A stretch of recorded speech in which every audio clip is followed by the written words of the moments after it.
చదవబడిన పాత నిబంధన పాఠంలో నుండి ఈరోజు 3 అంశాలుగా దేవుని యొక్క వాక్యం మనతో మాట్లాడుతుంది. పాత నిబంధన పాఠము పిలుపు గురించి మాట్లాడుతూ ఉంది. పిలుపు, దేవుని యొక్క పిలుపు. పత్రిక పాఠము మీరు సజీవమైన రాళ్ళు అని చెప్పి మాట్లాడుతున్నాడు. సువార్త పాఠమేమో నువ్వు నమ్మకంగా ఉన్నవా దేవునిలో అని చెప్పి ఇన్ని విధాలుగా పరిశుద్ధాత్మ దేవుడు మనతో మాట్లాడుతున్నాడు. చదవబడిన పాత నిబంధన పాఠంలో నుండి ప్రవక్త అయిన ఇర్మీయా రాసిన గ్రంథము 16వ అధ్యాయము 14వ వచనం. యెహోవా సెలవిచ్చిన మాట ఏదనగా, నేను వారి పితరులకు ఇచ్చిన దేశమునకు వారిని మరలా రప్పించదను. నేను మరలా వారిని రప్పిస్తాను. రాబోవు దినముల్లో ఐగుప్తు దేశంలో నుండి ఇశ్రాయేలును రప్పించిన యెహోవా జీవముతోడని ఇక మీదట అనక ఉత్తర దేశంలో నుండి ఆయన వారిని తరిమిన దేశములన్నిటిలో నుండి ఇశ్రాయేలును రప్పించిన యెహోవా జీవముతోడని జనులు ప్రమాణము చేయుదురు. ఇదే యెహోవా వాక్కు. వారిని పట్టుకొనుటకు నేను చాలా మంది జాలరులను పిలిపించదను. చాలు. దేవునికి బిడ్డలారా, ఇశ్రాయేలు ప్రజలు 450 సంవత్సరాలు బానిసత్వంలో నింపబడి, బానిసత్వంలో కొట్టబడుచు, ఆదరణ లేక బలహీనైపోయి కృంగిపోయిన పరిస్థితిలో ఉన్నప్పుడు, ఈ స్థితిలో నుండి మమ్మల్ని విడిపించే వారికి లేరా అని చెప్పి ఇశ్రాయేలు ఆకాశము చూస్తూ ఉండగా, దేవాతి దేవుడు ఇశ్రాయేలుతో చేసిన ప్రమాణాన్ని బట్టి చెదిరిపోయిన ఇశ్రాయేలు అందరినీ దేవుడు ఏం చేశాడంటే మరలా తీసుకువస్తానని చెప్తున్నాడు. నువ్వు ఎక్కడ చెదిరిపోయిన స్థితిలో ఉన్నావో,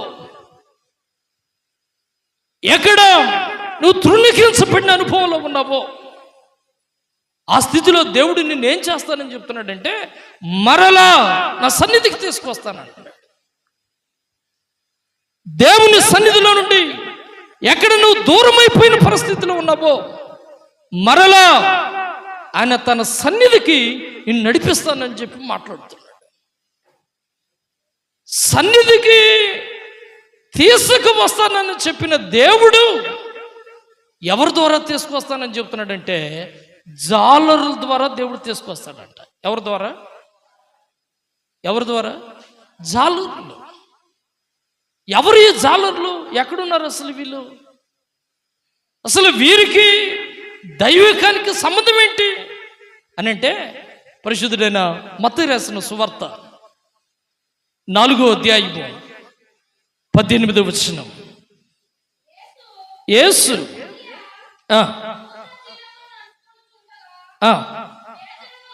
పేతురును, సీమోను, అతని సహోదరుడైన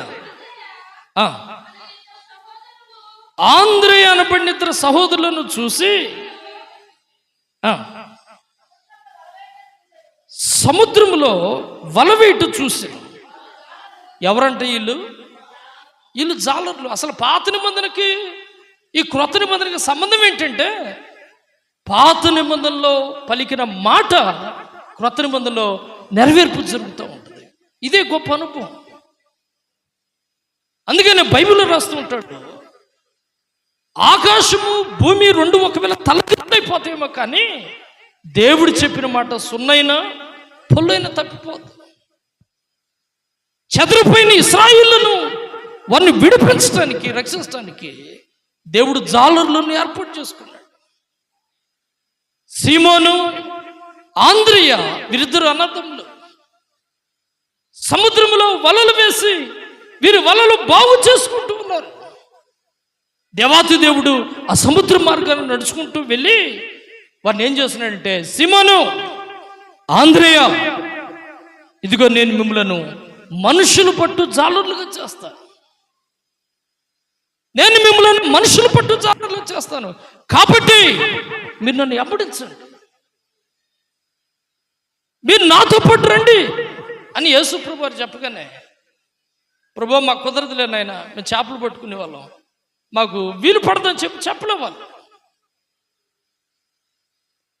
వీరు సమస్తాన్ని విడిచిపెట్టి వాళ్ళు ఏం చేశారంటే యేసుతో వెళ్ళటం ప్రారంభించారు. యేసుతో వెళ్ళి వాళ్ళు ఏం చేశారో తెలుసా? అపోస్తుల కార్యములు 4వ అధ్యాయము 13వ వచనం చూడండి. వాళ్ళు ఏం చేశారు? వారు పేతురు యోహానుల ధైర్యమును చూసినప్పుడు, పేతురు యోహానుల ధైర్యము చూసినప్పుడు వారి విద్యలేని పాములను గ్రహించి ఆశ్చర్యపడి, వారు ఎవరితో ఉన్నారు? అందరూ చెప్పండి, ఎవరితో ఉన్నారు? మనం ఎవరితో ఉన్నాం ఇప్పుడు? వారి విద్యలేని పామరులు, జాలరులు, దేవుని పిల్లరా, వలలు వేసే వాళ్ళు సముద్రంలో. సరైన స్థానం ఉండదు, వారికి సమయానికి సరైన ఆహారం ఉండదు. ఆ విద్యలేని పామరులు వారు యేసుతో ఉండి ఆకాశాన్ని భూమిని రెండింటిని తల్లకిందులు చేసేసారట. వారు ప్రార్థన చేస్తే రోగులు బాగుపడ్డారు. విద్యలేని పామరులు, వీరికి సరైన చదువు కూడా లేదు వీరికి. అయినా ఆ విధంగా వాడుకోల కావటానికి కారణం ఏంటంటే వారు యేసుతో ఉన్నారు. ఉదయకాల సమయంలో నువ్వు యేసు కనుక ఉంటే నీ జీవితం ధన్యమైపోతుంది, నువ్వు దీవించబడతావు. యేసుతో కనుక నువ్వు జీవిస్తే నీ కుటుంబం ఆశీర్వదించబడుతుంది. అందుకనే దేవాతి దేవుడు మొట్టమొదటి తోట దేవుడు ఆదామును కూడా పిలిచాడు. ఆదాము అని చెప్పి ఆదామును పిలిచాడు. నతివాడైన మోషేను కూడా దేవుడు పిలిచాడు. ఆరుకి దేవుడు ఒక నాయకత్వంగా ఇశ్రాయేలు ప్రజలకు నాయకుడిగా దేవుడు ఏర్పాటు చేశాడు. దేవుడి యొక్క ఉదయకాల సమయంలో నిన్ను కూడా వాడుకోవాలని దేవుడు ఇష్టపడుతున్నాడు. నీకు చదువు సరిగ్గా లేకపోవచ్చు, నీ విద్యావేత్తం సరైన స్థితిలో నువ్వు కాకపోవచ్చు, కానీ దేవుడు నీ ద్వారా, నీ ప్రార్థన ద్వారా నీ బిడ్డలను దేవుడు దీవిస్తాడు. నమ్మిన వాళ్ళు దేవునికి స్తోత్రాలు చెల్లిద్దాం. హల్లెలూయా. నేను వచ్చిన కొత్తలో చెప్పాను, దేవుడు మీ ప్రార్థన ద్వారా, దేవుడు నీ భవిష్యత్తు కంటే కూడా నీ బిడ్డల భవిష్యత్తుని దేవుడు అత్యధికంగా దీవిస్తాడని చెప్పాను, అత్యధికంగా ఆశీర్వదిస్తాడని చెప్పాను. ఇదిగో ఈ యొక్క వాగ్దానము, ఇదిగో మీ కళ ద్వారా మీరు చూసే భాగ్యాన్ని ప్రభు మీకు అనుగ్రహిస్తాడు. దేవుని బిడ్డలారా, ఎంత గొప్ప భాగ్యం, ఎంత గొప్ప స్థితి. ఏదైనా తోటలో ఉండగానే దేవాతి దేవుడు ఆదామును దేవుడు పిలిచాడు. దేవుడు తన యొక్క రాజ్యవ్యాప్తి కొరకు ఏదేను తోటలో ఆదాము చెడగా ఆ దేవుడే పిలచే, ఏదేను తోటలో ఆదాము చెడగా ఆ దేవుడే పిలచే, యెహోవా ఎదుటను ఆదాము దాగి, యెహోవా ఎదుటను ఆదాము దాగి, అటులానే నీవును దాగేదవా, నీ సన్న స్వరమన్నా నీ ఎప్పుడైనా విన్నావా,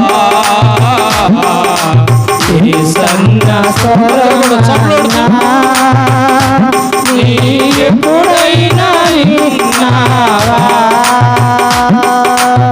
ఆనాడు దేవుడు మోషేను పిలవగా ఆలపించెను స్వరము,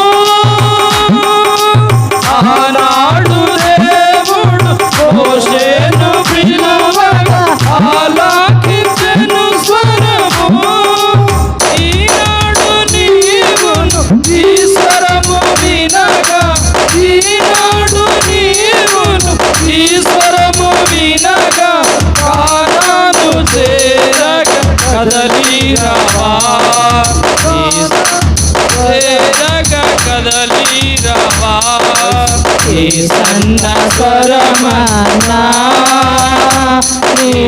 ఎప్పుడైనా విన్నావా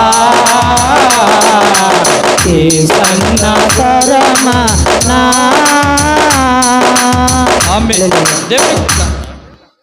దేవుని స్వరం విని నతివడైన మోషను 6 లక్షల మందికి ఆశీర్వాదకరంగా దేవుడు చేశాడు. ఎంత గొప్ప భాగ్యం, ఎంత గొప్ప ఆశీర్వాదం, ఎంత గొప్ప ధన్యత. ఎందుకు నేను ఈ మాట చెప్తానంటే, దేవుడు ఆ రోజు జాలర్లను దేవుడు పిలిచాడు తన సేవకులు, విద్య లేని పామరులే అయినప్పటికీ దేవుడు అనేకులకు ఆశీర్వాదకరంగా దేవుడు ఉంచాడు. మరలా చెప్తున్నాను, ఇదిగో నీ యొక్క జీవితం, నీ యొక్క జీవిత విధానం అది నీతోనే ముగించబడదు, కానీ దేవుడిని గర్భాన్నిచ్చిన బిడ్డల ద్వారా దేవుడు సార్వత్రిక సంఘానికి దీవెనకరంగా ఆశీర్వాదకరంగా దాను మొదలుకొని బైర్షెబ వరకు దావీదును ఆశీర్వదించే రీతిగా దేవుడు మీ బిడ్డలను దేవుడు దీవించును గాక. ఇట్టి వాగ్దానాన్ని దేవుడు ఇశ్రాయేలు ప్రజలకు దేవుడు కలుగజేశాడు. దేవుని బిడ్డలారా, మన సంఘంలో జాను ఎక్కడో ఇది మారుమూల గ్రామం, వాళ్ళ తల్లిదండ్రులకున్న విశ్వాసము, సేవకులు చేసిన ప్రార్థన బట్టి దేవుడు ఎక్కడో ఉపసర్ల గ్రామం, ఎక్కడ లండన్, ఆ ప్రాంతం వరకు దేవుడు తీసుకెళ్ళాడు. తల్లిదండ్రులు విద్య లేని పామురులే, కానీ దేవుని కృప వారి ఎడలు ఉండేది. నిశ్చయముగా ఈరోజు దాన్ని సెలవిస్తున్నారు. ఆ రోజు చేసిన ఆ నిబంధన, ఆ వాగ్దానం అనేది ఈరోజు ఇది ఒక నెరవేర్పుగా చూస్తున్నాం మన మధ్యలో జానుని. ఇది దేవుని యొక్క మహదేశ్వర్యం. జానువలే అనేకులు యవన బిడ్డలను దేవుడు భవిష్యత్తులో ముందున తరానికి దేవుడు అనేకమైన తరములకు దేవుడు దీవించును గాక. దేవునికి బిడ్డలారా, బైబిల్ గ్రంథంలోంచి పత్రిక పాఠంలోంచి చూడండి, 1 పేతురు రాసిన పత్రిక 2వ అధ్యాయము 4వ వచనం.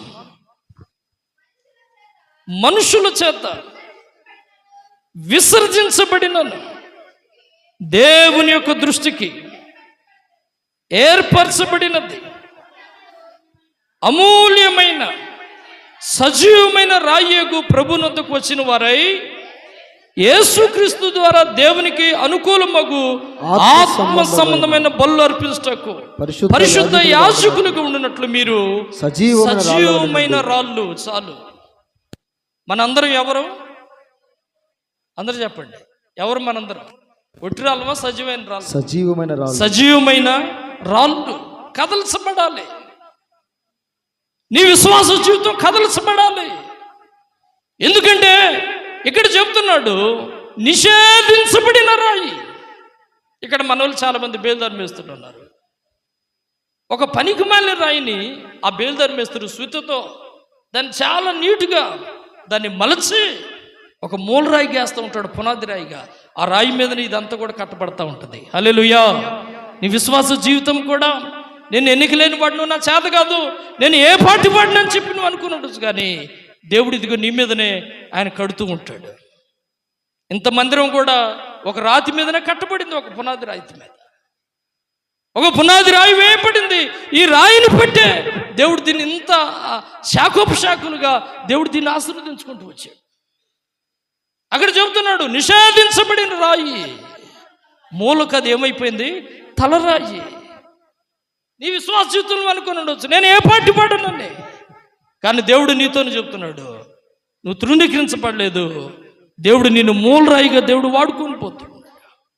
ఎందుకంటే నువ్వు ఎవరు అంటే, నువ్వు సజీవమైన రాయివి, ఒట్టి రాయివి కాదు, సజీవమైన రాయివి నువ్వు.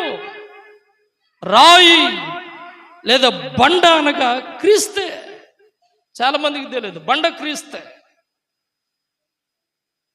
ఆ బండ క్రీస్తే, ఎందుకంటే నువ్వు సజీవమైన రాయివి. బైబిల్లో చూడండి, చెబుతూ ఉంటాడు ఆ మాటని.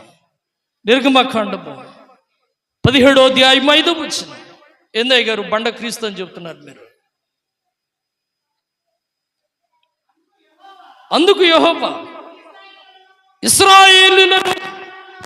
ఇశ్రాయేలు పెద్దలలో కొందరిని తీసుకుని ప్రజలకు ముందుగాను వెళ్ళు, నీవు నదిని కొట్టిన కర్రను చేత పట్టుకొని పొమ్ము, ఇదిగో అక్కడ హోరేబులోని బండ మీద నేను నీకు ఎదురుగా నిలిచెదను. నీవు ఆ బండను కొట్టగా ప్రజలందరూ కూడా తాగటానికి దాని నుండి మీకు నీళ్లు వస్తాయి చాలు. ఈ మాటను దేవుడు మోషేతో మాట్లాడుతున్నాడు. మోషే, ఇశ్రాయేలు ప్రజలు దాహం లేదని వాళ్ళు అలమటించిపోతున్నారు. అయితే ఇశ్రాయేలులో కొంతమంది పెద్దలను తీసుకొని, దేవుని చేత ఏర్పాటు చేయబడిన పెద్దలు, కొంతమంది పెద్దలను తీసుకొని, నీవు సముద్రాన్ని కొట్టిన కర్ర ఉందో చూసావా, ఆ కర్రను తీసుకొని హోరేబును కొండ మీదకి వెళ్ళమని చెప్పాడు. ఆ కొండ మీద ఒక బండ ఉంటుంది. ఆ బండకు నువ్వు ఎదురుగా నిలబడి ఆ బండను కొట్టగా ఆ బండ చీల్చబడి దేవుళ్ళ విస్తారమైన నీళ్లు వస్తాయని చెప్పాడు. దేవుడు సెలవిచ్చిన రీతిగా మోషే వెళ్ళి ఆ బండను ఎప్పుడైతే కొట్టాడో దేవుళ్ళారా, బండ చీల్చబడి దేవుళ్ళారా ఆ పర్వతం మీద నుండి విస్తారమైన నీళ్లు దేవుడు వారికి అరణ్యంలో దయచేసినట్లు వాక్యం సెలవిచ్చి మాట్లాడుతుంది. ఎంత గొప్ప భాగ్యం! ఇదే మాటను దేవుళ్ళారా బైబిల్లో చూపిస్తూ ఉంటాడు. మొదటి కొరింథీయులకు రాసిన పత్రిక 10వ అధ్యాయము 4వ వచనం. బండ దేవుడు ఏంటండి, క్రీస్తు అని అంటారు ఇందయ్య గారు మీరు, ఇది ఎలా సాధ్యం అంటే బైబిల్లో చూపిస్తున్నాడు చూడండి అక్కడ స్పష్టంగా 10వ అధ్యాయం 4వ వచనం. అందరూ ఆత్మ సంబంధమైన ఒకే పానీయమును పానము చేసిరి, ఒకే పానీయమును చేశారు. ఏలయనగా తమను వెంబడించిన ఆత్మ సంబంధమైన బండలోనిది త్రాగిరి. ఆ బండ క్రీస్తే. చప్పట్లు వారి దేవునికి మహిమపరిచారు. ఆత్మ సంబంధమైన బండది. అందరూ కూడా ఇశ్రాయేలు అందరూ ఒక బండ కొట్టబడితే ఆ బండలోండి జీవజలాలు వచ్చాయి. అందరూ కూడా త్రాగారు. స్నానాలు చేసేవాళ్ళు స్నానాలు చేసేవారు, తాగేవాళ్ళు తాగారు, సమృద్ధిగా తాగారు నీళ్ళు. ఆత్మ సంబంధమైన బండ, ఆ బండ క్రీస్తుని వాక్యం సెలవిచ్చి మాట్లాడుతుంది. ఎందుకంటే ఈ నిషేధించబడిన రాయి ఇది మూలకు తలరాయిగా చేశాడు. ఆ రాయి క్రీస్తే. అంత మాత్రం కాదు, నీవు నేను కూడా దేవుడారా బండలో నుండి చెక్కపడ్డాం. క్రీస్తులో నుండి మనందరం కూడా సజీవమైన రాళ్ళు. నిషేధించబడినది ఈ రాయి, ఇది మూలకు తలరాయి.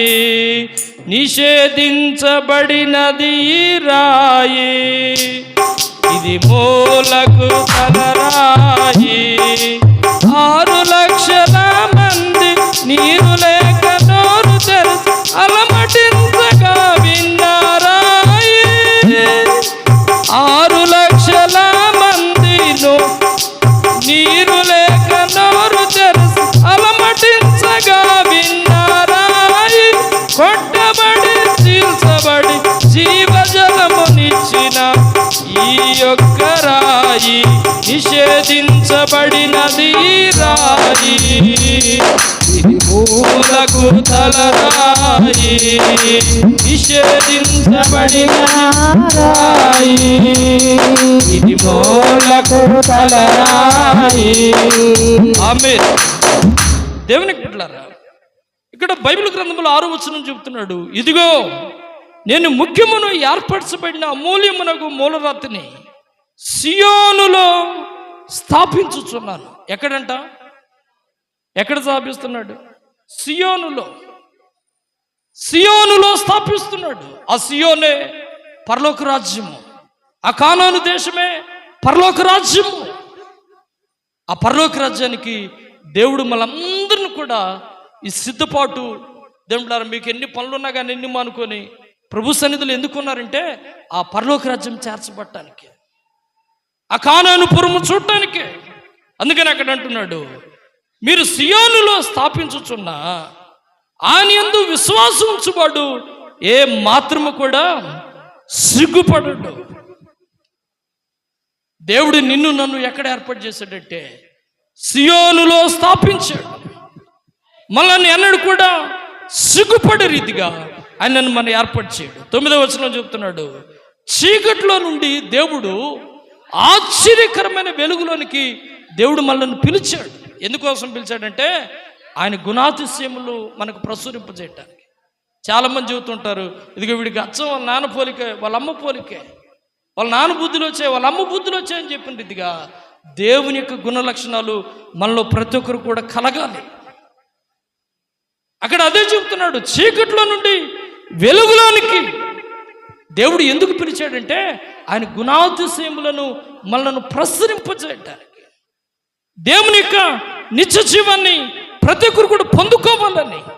అంత మాత్రమే కాదు, మనమందరం ఎవరంటే రాజులైన యాజక సమూహము. హల్లెలూయా! రాజులైన యాజక సమూహం, దేవుని సొత్తైన ప్రజలు అంటాం మనందరం.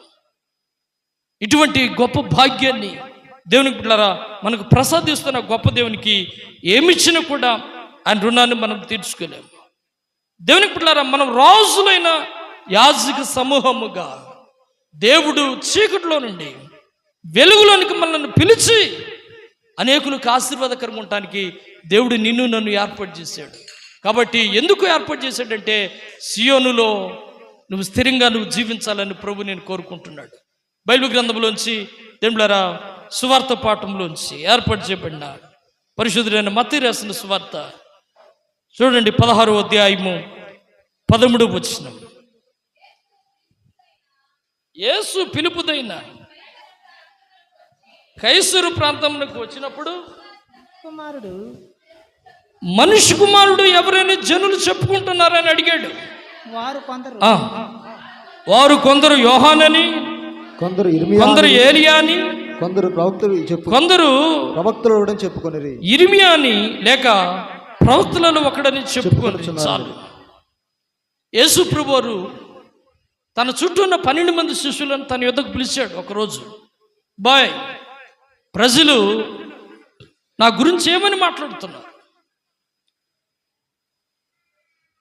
శిష్యులు అంటున్నారు, అయ్యా కొంతమంది బాప్తిస్మ యోహాను అని అంటున్నారు, లేదా ఏలియా అని కొంతమంది అంటున్నారు, లేదా ఇర్మియా ప్రవక్త అని కొంతమంది చెబుతున్నారని అడిగారు. ఈ విధంగా మాట్లాడుతూ ఉంటే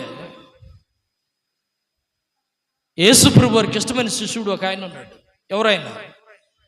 పేతురు అనబడిన సీమోను. యేసు ప్రభు వారి రైట్ హ్యాండ్ అనమాట. చాలా నమ్మకమైన శిష్యుడు. ఆ శిష్యులాగా మనం కూడా ఉంటే ఎంత బాగుండు. దేవునికి నమ్మకంగా ఉన్నామా? 12 మందిని అడిగాడు, కానీ ఇప్పుడు ప్రత్యేకంగా అడుగుతున్నాడు సీమోన్ని. చూడండి ఏమని అడుగుతున్నాడు, 15 వచనం. అందుకు ఆయన, మీరైతే నేను ఎవడని చెప్పుకొనిచున్నారని అడిగాను. అందుకు సీమోను, పేతురు నీవు సజీవుడగు దేవుని కుమారుడు అని క్రీస్తు అని చెప్పాను. చాలు, ఎంత మంచి సాక్ష్యం ఇచ్చాడండి. సీమోను, నా గురించి నువ్వేమనుకుంటున్నావు? అయ్యా ఎవరు మట్టుకో నాకైతే తెలియదు, కానీ నువ్వైతే సజీవుడవు. హల్లెలూయా! నువ్వు సజీవుడవు, మరణాన్ని జయించిన వాడివి, మరణపు ముళ్ళను విరిచి మానవుని యొక్క పాప పరిహార్థము కొరకై కలవరి శిలువలో రానుపై వేలాడదీయబడిన క్రీస్తువు నీవు. నా మట్టుకు నేను నీ గురించి సాక్ష్యం ఇస్తున్నాను. పేతురు యేసు గురించి సాక్ష్యం ఇచ్చాడు, నువ్వు ఇస్తున్నావా యేసు గురించి సాక్ష్యం? దేవుని గురించి నువ్వు సాక్ష్యం చెబుతున్నావా? ఎక్కడికైనా వెళ్ళి దేవుని గురించి సాక్ష్యం ఇస్తున్నారు మీరు. అమ్మా, యేసు ప్రభు వారు గొప్ప దేవుడు, ఆయన మందిరానికి రండి, ఆయన సన్నిధికి రండి అని మీరు ఎవరైనా సాక్ష్యం ఇస్తున్నారు ప్రభు గురించి? దేవుని చెంతకు కొంతమంది నడిపించండి. పేతురు ఆ మాట చెప్పినప్పుడు యేసు ప్రభు వారు ఏమంటున్నాడు తెలుసా? 17వ వచనంలో, అందుకు యేసు, సీమోను బర్యోమ, నీవు ధన్యుడవు పరలోకమందున.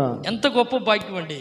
దేవుడి చేత ఈ ఒక్క పేరు అనిపించుకుంటే చాలు. మనం దేవుడు అంటున్నాడు, సీమోను నువ్వు ధన్యుడవు. బైబిల్ కూడా కీర్తనకారుడు చెబుతూ ఉంటాడు, నువ్వు ధన్యుడవు, నీకు మేలు కలుగుతుంది. నీకు సీమోను కలిగిన ధన్యత దేవుడు మనకు కూడా అనుగ్రహించును గాక. నీవు ధన్యుడవు అని చెప్పి సీమోనుతో మాట్లాడుతూ 18వ వచనం చెబుతున్నాడు, పేతురు ఇదిగో ఈ బండ మీద నా సంఘాన్ని నువ్వు కడతావు. చాలు, ఈ బండ మీద నా సంఘాన్ని కడతావు. అంత మాత్రం కాదు, పరలోకంలో ఉండే తాళపు చెవులను కూడా నేను నీ చేతికి అప్పగిస్తాను. మన ఇంట్లో మన పిల్లలు ఉంటారు, ముగ్గురు ఇద్దరు, నమ్మకమైన వాడికి ఇస్తాం తాళం. అమ్మా అంతేనా? నమ్మకమైన వాడికి. దేవుడు కూడా పేతురు నమ్మకస్తుడు కనుక నమ్మకమైన వానికి తాళాలు అప్పగిస్తానని చెప్తున్నాడు. 19వ వచనం, నీవు భూలోకమందు దేన్ని బంధించదువో అది పరలోకమందు బంధించబడుతుంది. నువ్వు భూలోకంలో ఉన్నప్పుడు దేవునికి ఆ విధంగా, ఒక నిమిషం అయ్యా, భూలోకంలో నువ్వు దేన్ని బంధిస్తావో పరలోకంలో అది బంధించబడుతుందంట. భూలోకంలో ఉన్నప్పుడు ఘనంగా నీ చేతిని చాపి నువ్వు దేవునికి ఇస్తే పరలోకం నుంచి కూడా ధన సహాయము దేవుడు విస్తారంగా నీకు ఇస్తాడు. భూలోకంలో ఉన్నప్పుడు నీ పిరిగితనంగా దేవుడిలారా సనుక్కుంటూ గునుక్కుంటూ ఉంటే దేవుడు కూడా అలాగనే నీకు దయచేస్తాడు. బైబిల్లో రాస్తుంటాడు, నువ్వు ఏదైతే విత్తుతావో అదే పంటను కోస్తావు. ఎకరం వేస్తే ఎకరమే కోస్తావు, కానీ 2 ఎకరాలు నువ్వు కోయలేవు. నువ్వు ఏదైతే విత్తుతావో అదే కోస్తావు నువ్వు. అదే చెప్తున్నాడు పరిశుద్ధాత్మ దేవుడు. దేవునికి పిల్లారా, ఇంకా కింది వచనంతో మాట్లాడుతూ దేవునికి పిల్లారా 22వ వచనంలో యేసు ప్రభువు వారు చెబుతున్నాడు పై వచనంలో, ఇదిగో పరిసయ్యులు శాస్త్రులు సద్దుకాయలు నన్ను పట్టుకొని నన్ను చంపేస్తారు, నేను 3వ దినాలు లేస్తానని చెప్పినప్పుడు పేతురు ఆ మాటకి ఏమన్నాడు తెలుసా? 22వ వచనంలో పేతురు ఆయన చేయి పట్టుకొని, ప్రభువా నీకు దూరమగును గాక, మరణం నీకు దూరమవును గాక అని చెప్పాడు. ఒక నిమిషం, ఏ వ్యక్తినైతే దేవుడు ఇక్కడ ప్రేమించాడో అదే వ్యక్తిని ఇక్కడ ఖండిస్తున్నాడు. మరలా మన మేలు కోరే వాళ్ళు ఏం చేస్తారంటే వాళ్ళకి ఏ కీడు కూడా జరగకూడదని కోరుకుంటారు, వాళ్ళు మంచిగా దీవించబడాలని కోరుకుంటారు. నా తల్లి సంఘంలో ఉన్న ప్రతి ఒక్కరు కూడా మీరు దీవించబడాలని కోరుకుంటాను. ఎందుకంటే మీరు ఆశీర్వాదకరంగా ఉంటేనే ఒక చెయ్యిటి వేయగలుగుతారు దేవునికి. మాకు అందరూ కూడా సమానమే దేవుని యొక్క సన్నిధిలో ఉంటున్నా, మీరందరూ ఎవరు కూడా మాకు ఎక్కువ కాదు. ఇక్కడ పేతురు చెప్తున్నాడు, అయ్యా ఈ మరణం నీకు దూరం అయిపోవాలి అని అనగానే యేసుప్రభు వారు ఏమన్నాడు తెలుసా? పేతుర్ని, సాతానా, కింది వచ్చిన చదవండి అయ్యా, ఏమన్నాడు? సాతానా నా వెనుకకు పో, వెనక్కి వెళ్ళిపో, నీవు నాకు అభ్యంతర కారణమై ఉన్నావు. ఏ వ్యక్తినైతే దేవుడు మెచ్చుకున్నాడో అదే వ్యక్తిని ఖండిస్తున్నాడు ఇక్కడ. ఎందుకంటే యేసుప్రభు వారు చనిపోవటం అది తండ్రి యొక్క చిత్తం, ఆయన ఇష్టం కాదు అది. అందుకని గెచ్చమని తోటలో ప్రార్థన చేస్తున్నాడు, తండ్రి నీకు ఇష్టమైతేనే ఈ మరణపు కింద నా యుద్ధ నుండి తొలగించు, లేకపోతే ఇలాగనే కంటిన్యూషన్. కానీ ఆ తండ్రి ఇష్టం మరణం కాటమే. పేతురేమో అయ్యా ఈ మరణం నీకొద్దు, ఇది నీకు దూరం అయిపోవాలి అని చెప్పి మాట్లాడుతుంటే, సాతానా నా వెనకెళ్ళిపో, నన్ను అభ్యంతరపరుస్తున్నావు. కొన్నిసార్లు దైవిక కార్యాలు జరుగుతున్నప్పుడు సాతానుడు ఎవరినో ఒకరిని వాడుకుంటూ ఉంటాడు వాటిని అభ్యంతరం కలగటానికి. సంఘం ఆశీర్వదించబడతా ఉంటుంటే, సంఘము ఒక రేంజ్లో దీవించబడతా ఉంటుంటే సాతానుడు సంఘంలోనే, బయట ఎవడరాడు, సంఘంలోనే వాడుకుంటాడు ఎవరిని ఒకరిని. ఇస్కరియోతుని వాడుకోలేదా? 12 మందిలో ఒకరిని ఆ విధంగా వాడుకుంటాడు దేవుడు. కాబట్టి అభ్యంతరపరుస్తున్నటువంటి ప్రతి కార్యాన్ని యేసు నామములో అది తొలగిపోవును గాక. ఆమేన్. 24వ వచనం చెప్తున్నాడు, ఎవడైనా నన్ను వెంబడించగోని ఎట్లా తన్ను తాను ఉపేక్షించుకొని తన సిలువనెత్తుకొని నన్ను వెంబడింపబడును. ఎవరైనా మీరు ప్రభు సన్నిధికి వచ్చేవాళ్ళు మీరు చేయవలసిన పని ఏంటంటే ప్రతి దినము మీరు తగ్గించుకోవాలంట. ఏం చేయాలి? తగ్గించుకోవటమే. నీకు ఎంత ఆస్తి ఉన్నా, ఎంత పలుకుబడి ఉన్నా, ఏదున్నా, నువ్వు అన్ని విషయాల్లో నువ్వు తగ్గించుకొని నువ్వేం చేయాలంటే ఆ 40 రోజులు మాత్రం కాదు, కానీ ప్రతి దినము, ఎప్పుడంట ప్రతి దినము సిలువనెత్తుకొని నన్ను వెంబడించాలని చెప్తున్నాడు. వెంబడించాలని చెప్పి 26వ వచనంలో దేవుళ్ళారా, 25వ వచనం, తన ప్రాణమును రక్షించుకోరు వాడు దాన్ని పోగొట్టుకోండి. జాగ్రత్త అమ్మా, ఎవరైనా ప్రాణాన్ని ఎక్కువ ప్రేమిస్తున్నారా మీ శరీరాన్ని, దాన్ని పోగొట్టుకుంటావు. జాగ్రత్త. సమయం లేదు, నెక్స్ట్ వారం చదివిస్తాను. నువ్వు దేన్నైతే ఎక్కువ ప్రేమిస్తావో దాన్ని నువ్వు పోగొట్టుకుంటావు. బైబిల్ ఒక రాస్తూ చెప్తున్నాడు, రాజా నీ భార్యనైనా, నీ కుమారులైనా, కుమార్తెలనైనా, నీ ఆస్తినైనా, నువ్వు దేన్నైనా నువ్వు ప్రేమిస్తావు, ఒక్క దెబ్బ కొట్టి దాన్ని నీ దగ్గర నుండి నేను తీసివేస్తానని దేవుడు మాట్లాడుతున్నాడు. అందుకని అక్కడ కూడా చెప్తున్నాడు, ఇదిగో నీ ప్రాణాన్ని నువ్వు ప్రేమిస్తే దాన్ని పోగొట్టుకుంటావు అని మాట్లాడుతూ 26వ వచనంలో చెబుతున్నాడు, ఒకడు సర్వలోకాన్ని సంపాదించుకొని తన ప్రాణాన్ని పోగొట్టుకుంటూ వానికేమీ ప్రయోజనం. ఈ యొక్క ఉదయకాల సమయంలో తల్లిదండ్రులు ఉన్నారు, అన్నదమ్ములు ఉన్నారు, ఆస్తిపాస్తులు ఉన్నాయి, అన్నీ ఉన్నాయి. కానీ నీ ప్రాణం పోతే నీ పరిస్థితి ఏంటి? ఒక ధనవంతుడు కూడా బైబిల్ అదే చెప్పాడు, నా ప్రాణమా తినుము త్రాగుము సుఖించు, ఇదిగో 1000 సంవత్సరాలకు నీకు ఆస్తిని సంపాదించానంటే శబాష్ అని చెప్పి ఆ యుద్ధకు వచ్చి మనోడికి సెకండ్ ఇవ్వలేదు దేవుడు అతని యుద్ధకు రాత్రి వచ్చి, వెరివాడా ఈ రాత్రి నీ ప్రాణం తీసుకుంటే నీ పరిస్థితి ఏంటి? భయం వచ్చేసింది అతనికి. ఉదయకాల సమయంలో సంగమా, నీకు ఇవ్వబడింది అది ఏదైనా అది దైవ సంకల్పమే. కానీ ఆ ఉన్నదాన్ని బట్టి ప్రభును మహింపరచు, ప్రభును స్తుతించు, ప్రభు సన్నిధిలో నడు.